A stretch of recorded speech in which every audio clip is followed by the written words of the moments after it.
Enregistrement.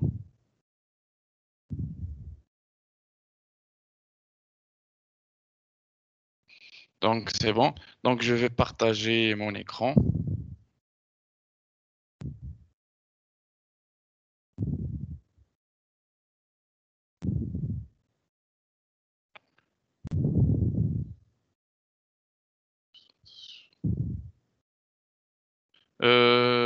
Donc, vous regardez mon écran, c'est bon? Oui. Donc, la dernière fois, vous vous rappelez, on avait entamé on avait dit que notre matière qui est les systèmes informatiques de pilotage, il va se dérouler sous forme de plusieurs thèmes. Donc, nous avons commencé le premier thème qui est le système informatique de pilotage. Et donc, on avait présenté de manière succincte la pyramide SIM. On a dit un petit mot sur l'industrie 4.0.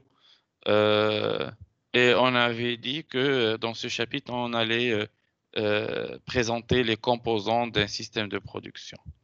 Donc, on a commencé par la machine. Et donc, la machine nous a ramené vers ce que c'est qu'un système informatique.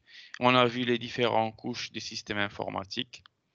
Donc, on avait dit qu'un système informatique, il est de plus en plus intelligent qu'il comporte toutes les couches. Et donc, l'ordinateur, c'est le système informatique le plus intelligent parce qu'il comporte les 1, 2, 3, 4, 5, 6 couches. D'accord? Pourquoi on fait appel à ces couches d'abstraction? Parce que d'une part, il y a l'homme qui ne connaît pas le langage machine 1, 0 et 1, et d'autre part, il y a la machine qui ne connaît que les 0, 1 et il ne connaît pas le langage humain, qui est un langage évolué, qui est sous forme de goto, if, then, else, ainsi de suite. D'accord? Et donc, après, on a abordé la description des machines et on avait dit que la machine, elle a évolué dans le temps. Donc, au début, on avait des machines qui avaient des systèmes de commande câblés. Après, on a eu des machines avec des systèmes de commande programmés. Et après, avec le développement de l'automatique, il y a eu des commandes numériques. Après, la commande numérique s'est développée. On a de nos jours des commandes numériques avec calculateur. Et après, dans le futur, il va y avoir d'autres types de machines. Parmi ces types de machines, il y a les systèmes cyberphysiques. On peut avoir des machines cyberphysiques. Et dans ce cas, on va avoir un système de production cyberphysique. Cyberphysique, ça veut dire que ça se compose de deux parties. Une partie informatique, la partie cyber, et une partie physique, c'est la partie physique. Et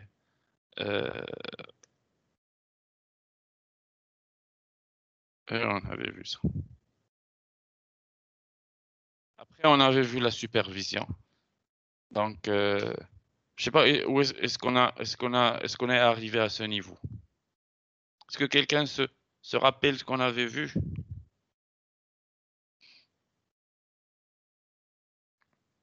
On s'était arrêté là, non? Je pense qu'on s'est arrêté au système de production reconfigurable. D'accord. Système de production reconfigurable.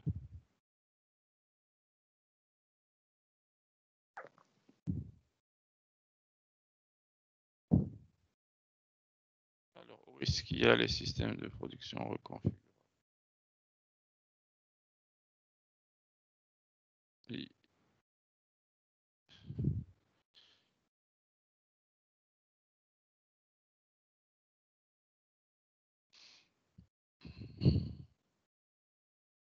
Oui, les systèmes cyberphysiques, ils sont reconfigurables. Oui. Mais j'ai pas ça en fait. Vous savez ce que c'est qu'un système reconfigurable? Qui peut me dire ce que c'est qu'un système reconfigurable?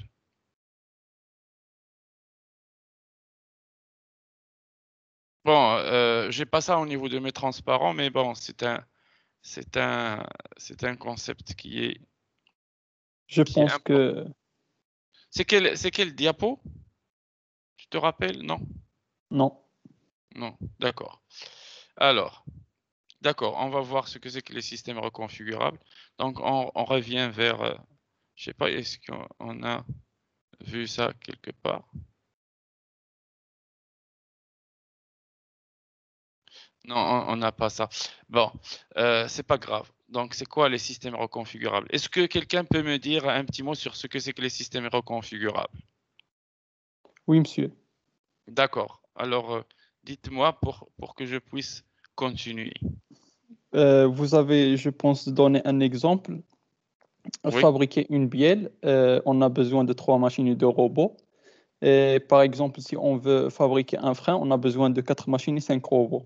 Donc, je pense, je me rappelle pas très bien, mais je pense que lors du passage de la fabrication d'un produit à un autre, on n'est pas censé de reprogrammer toutes les machines. c'est ça, c'est exactement ça. Donc, les systèmes de production, donc, ils ont évolué. Il y a eu une évolution. Donc, les premiers systèmes de production, c'était les systèmes dédiés. Donc, les systèmes dédiés, ils ont la possibilité de fabriquer de grandes quantités, euh, de production, d'accord? Et de grandes quantités de production. Et bon, comment dirais-je?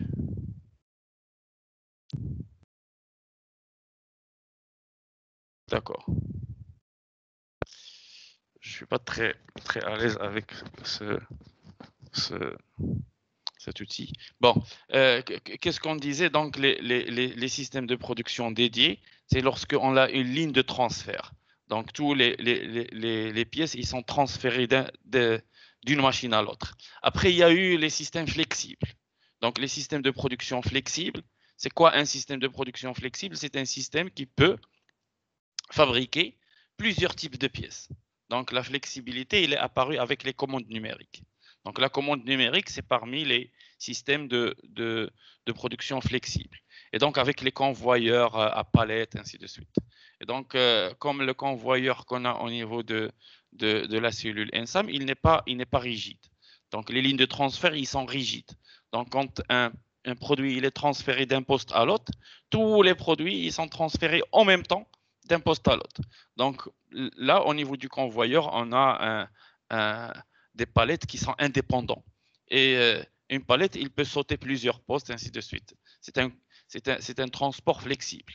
Et donc, les systèmes de production flexibles, ils ont aussi leurs points faibles. Parmi leurs points faibles, c'est le manque d'interopérabilité. Euh, donc, les systèmes de production reconfigurables, pourquoi on les appelle reconfigurables? Parce qu'au niveau des systèmes flexibles, la partie la plus difficile, c'est de pouvoir reconfigurer le système. Suite à quoi? Suite à l'ajout d'une machine, suite à le fait de vouloir fabriquer un autre produit. Donc, lorsque on veut ajouter une autre machine ou on veut fabriquer un autre produit, il faut reconfigurer le système. D'accord? Et donc, cette reconfiguration, elle est délicate parce que euh, on n'a pas le concept plug and play. Donc, vous savez ce que c'est que le plug and play? Est-ce que quelqu'un peut me dire ce que c'est que le plug and play? C'est un concept très important au niveau des systèmes de production reconfigurables. Est-ce que quelqu'un... Brancher, utiliser. C'est ça, il suffit de brancher pour pouvoir utiliser. Ce plug and play, on ne l'avait pas au niveau des systèmes de production flexibles. Et quand on branchait, il fallait configurer. Et la configuration, ça peut durer une journée pour pouvoir reconfigurer le système de production suite à l'ajout d'une machine ou suite à le fait de vouloir fabriquer un nouveau produit. Et donc, les systèmes de reconfigurables, pour avoir un système reconfigurable, il faut avoir des interfaces standards. Il faut assurer l'interopérabilité des systèmes. Et donc, c'est pour ça que on a fait appel à des technologies comme le XML. Donc, on a fait appel à des technologies qui proviennent du domaine informatique. Parce que dans le domaine informatique, on a le plug and play. Vous achetez un ordinateur, vous branchez sur Internet et ça y est, vous pouvez vous connecter. La configuration, elle est facile, elle est simple. D'accord? Donc, ça, c'est une troisième génération des systèmes de production. Donc, la dernière génération des systèmes de production, c'est quoi en fait?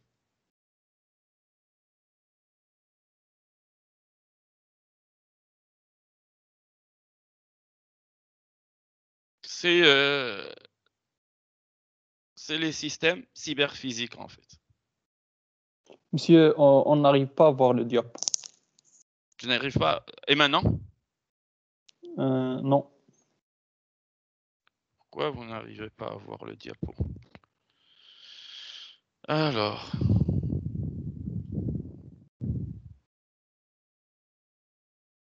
Non, ça, ce que j'ai dit, ça n'existe pas sur le diapo. D'accord.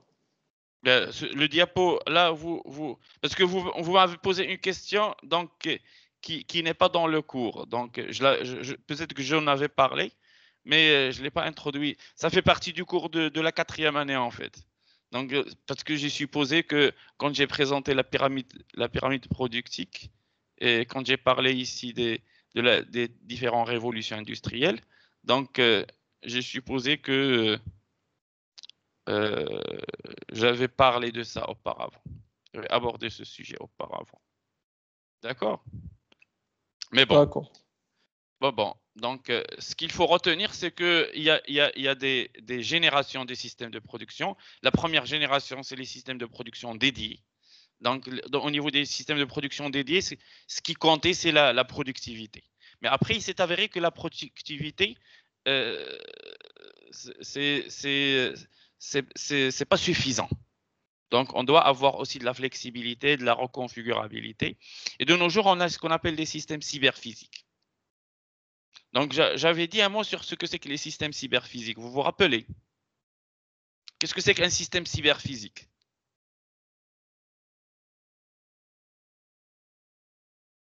Système embarqué.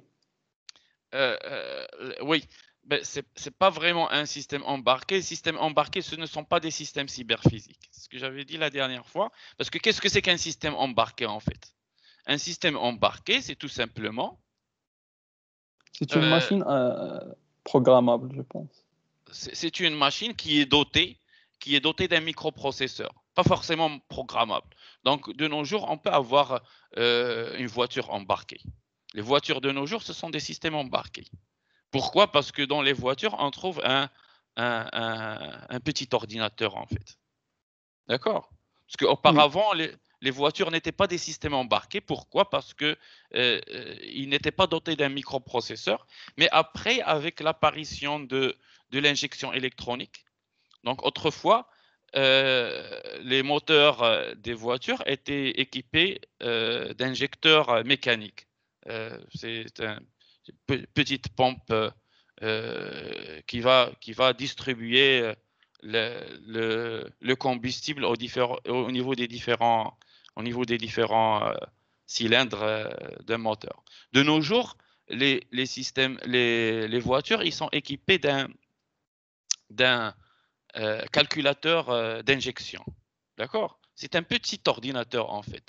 Et on s'est dit, puisqu'il y a un ordinateur au niveau de la voiture, pourquoi ne pas l'utiliser pour faire autre chose? Et donc, dans les voitures actuelles, donc le microprocesseur, il se charge de piloter la voiture en fait. Mais la voiture, c'est un système embarqué, mais ce n'est pas un système cyberphysique.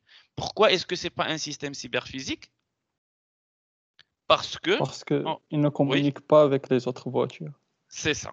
Et donc, quand la voiture va devenir un système cyberphysique, donc ça va permettre de résoudre un certain nombre de problèmes comme les accidents, ainsi de suite. Parce que quand elle va vouloir rentrer dans une autre voiture, puisqu'ils communiquent, ils vont calculer la distance entre eux, et donc on peut mettre un système de telle manière que quand la distance elle est inférieure à une certaine valeur, donc les voitures ils vont automatiquement actionner les freins. D'accord? Comme ça, on va pouvoir éviter les accidents. Mais qu'est-ce que c'est que donc un système cyberphysique? C'est un équipement qui est doté de moyens intelligents de perception de leur environnement. Ça veut dire qu'ils sont équipés de capteurs et d'actionneurs pour pouvoir agir sur leur environnement. Et qui peuvent en plus communiquer entre eux et qui sont autonomes dans leur prise de décision. Une machine cyberphysique, elle peut elle-même décider d'arrêter, ainsi de suite. Quand elle est dotée d'un moyen de contrôle, s'il trouve que le produit il est hors tolérance, il peut décider d'arrêter la production de manière automatique. Donc, en résumé, qu'est-ce que c'est qu'un système cyberphysique? C'est une machine qui est composée de deux parties, la partie physique et la partie cyber. Et ces parties, ils sont... et elle peut communiquer avec les autres machines. Elle interagit avec les processus physiques. Et donc, de nos jours, les systèmes, c'est ce qu'on appelle donc la nouvelle caractéristique qu'on veut introduire au niveau des systèmes de production, c'est l'intelligence. Ça veut dire quoi l'intelligence? Ça veut dire qu'elle peut prendre la décision elle-même. Donc, elle est autonome en fait.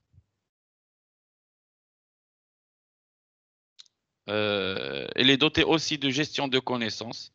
Elle peut faire des apprentissages, ainsi de suite. On avait dit, certes, est-ce qu'on avait vu un cours au niveau de la supervision l'année dernière? Non, l'année dernière, il n'y avait pas de cours de supervision. Si? Si, monsieur. On a fait même les TP de supervision, non? Moi, j'ai fait le TP. Je ne sais pas si tout le monde l'avait fait. D'accord, d'accord. Et donc, je vais dire un petit mot sur la supervision.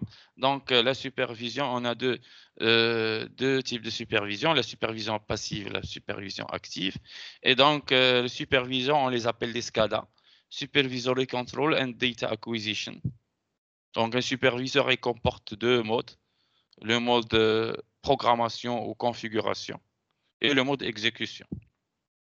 Il peut comporter des éditeurs de formulaires pour créer des interfaces de supervision, ainsi de suite. Et il comporte aussi des pilotes, des drivers. Donc, la partie la plus importante au niveau d'un superviseur, c'est les drivers. Pourquoi? Parce qu'un superviseur, il doit piloter des machines. Et pour piloter ces machines, on doit assurer la configuration de la communication. Et pour configurer la communication, on doit associer à chaque machine un driver pour qu'il puisse communiquer avec cette machine.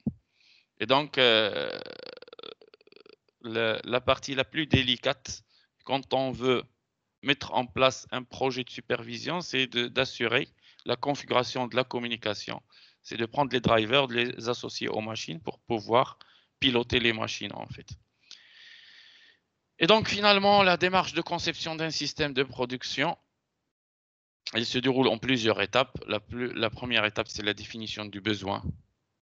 Après, il y a l'analyse du produit et l'analyse du procédé. Parce qu'un système de production, son premier objectif, c'est de fabriquer des produits. Donc, la première question qu'on se pose, c'est quels sont les produits qu'on veut fabriquer. Après, il y a les spécifications, l'implémentation, l'installation et l'exploitation. Les parties les plus délicates au niveau de cette démarche, c'est les spécifications et l'implémentation. Qu'est-ce que c'est que la spécification? C'est le fait de décrire le système qu'on veut concevoir. Et l'implémentation, c'est le fait de le programmer, de le mettre en œuvre, en fait. Donc, de la spécification, l'implémentation dépend de la spécification. Si la spécification elle est bien faite, l'implémentation elle va être très facile. Si la spécification elle n'est pas bien faite, l'implémentation va être difficile, parfois impossible. Donc, on implémente la partie commande et on fait le montage de la partie opérative. Et après, on assemble tout et on commence la production. On fait l'installation et après vient l'étape d'exploitation et de maintenance. Et donc, parmi les parties les plus délicates, c'est l'analyse du produit et du processus. On doit commencer par examiner les structures du produit. Donc, faire des améliorations au niveau de sa conception pour qu'il soit facile à fabriquer, en réduisant le nombre de composants, en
Mhm.